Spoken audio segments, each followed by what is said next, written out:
بسم اللہ الرحمن الرحیم۔ دریائے نیل میں کشتی چلانے والے ایک ملاح کا بیان ہے کہ ایک دن ایک بہت ہی نورانی چہرے والے بزرگ میرے پاس آئے اور فرمایا کہ کیا تم مجھے اللہ کے نام پر دریا کے پار اتار دو گے؟ میں نے عرض کیا کہ ہاں۔ وہ بزرگ میری کشتی پر سوار ہو گئے اور میں نے انہیں دریا کے پار اتار دیا۔ جب وہ کشتی سے اترنے لگے تو انہوں نے مجھ سے فرمایا کہ میں تمہیں ایک امانت سونپتا ہوں، کیا تم اس کو قبول کرو گے؟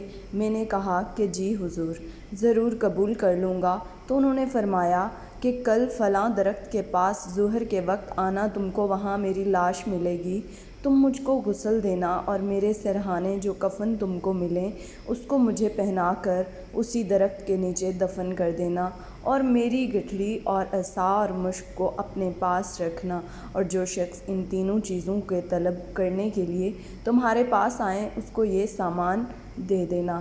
ملاح کا بیان ہے کہ میں ان بزرگ کی وصیت کو بھول گیا اور بجائے ظہر کے عصر کے وقت مجھے خیال آیا تو میں اس درخت کے پاس حاضر ہوا تو واقعی ان بزرگ کو مردہ حالت میں پایا۔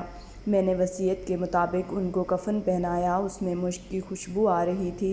میں نے جو ہی ان کا جنازہ تیار کیا، ایک دم ناگہاں ایک طرف سے انسانوں کی ایک بہت بڑی جماعت آ گئی اور میں نے ان لوگوں کے ساتھ نماز جنازہ ادا کر کے اسی درخت کے نیچے دفن کر دیا۔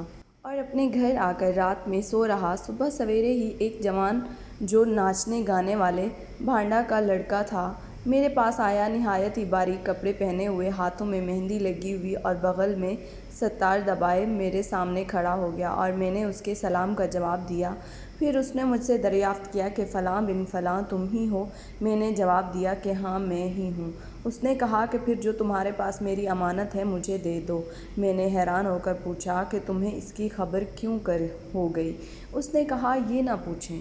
میں نے کہا تم کو بتانا ہی پڑے گا۔ میرا اصرار سن کر اس نے کہا کہ بھائی میں اس کے سوا کچھ نہیں جانتا کہ گزشتہ رات ایک شادی میں ساری رات ناچتا اور گاتا رہا۔ جب صبح کو اذان فجر ہوئی تو میں ناچ ختم کر کے سو گیا۔ اچانک ایک شخص میرے پاس آیا اور مجھ کو جھنجھوڑ کر کہا کہ اللہ تعالیٰ نے فلاں ولی کو وفات دے دی ہے اور تجھ کو اس کا قائم مقام دیا ہے، لہٰذا تو فلاں ملاح کے یہاں جا کر اس وفات پا جانے والے کے تبرکات وصول کر لے، جن کو وہ بزرگ تیرے لیے بطور امانت ملاح کے پاس رکھ کے دنیا سے تشریف لے گئے ہیں۔ ملاح نے بیان کیا کہ میں نے ان بزرگ کی تینوں چیزیں حسب وعدہ وصیت بھانڈ لڑکے کو دے دیں۔ لڑکے پر سامان ہاتھ میں لیتے ہی ایک انقلابی کیفیت نمودار ہو گئی۔ اس نے باریک کپڑوں کو اتار کر میری کشتی میں پھینک دیا اور کہا کہ تم میرے ان کپڑوں کو جیسے چاہو بطور صدقہ دے دینا، اور خود ان بزرگ کی گٹھلی پہن کر اور عصا مشک لے کر چل دیا۔ ملاح کا بیان ہے کہ میں اس بھانڈے لڑکے کی خوشی نصیبی اور اپنی محرومی کا خیال کر کے رونے لگا، یہاں تک کہ رات آ گئی اور میں روتے روتے سو گیا۔ مجھے اس رات خواب میں اللہ جل جلالہ کا دیدار ہوا اور مجھ سے رب العزت جل جلالہ نے ارشاد فرمایا کہ تم پر یہ گراں گزرا کہ میں نے اپنے ایک گنہگار بندے پر احسان فرما کر اس کو اپنے دربار کی طرف رجوع کرنے کی توفیق عطا فرمائی۔ اے ملاح، یہ میرا فضل ہے اور میں اپنا فضل جسے چاہتا ہوں عطا فرما دیتا ہوں۔ سبحان اللہ۔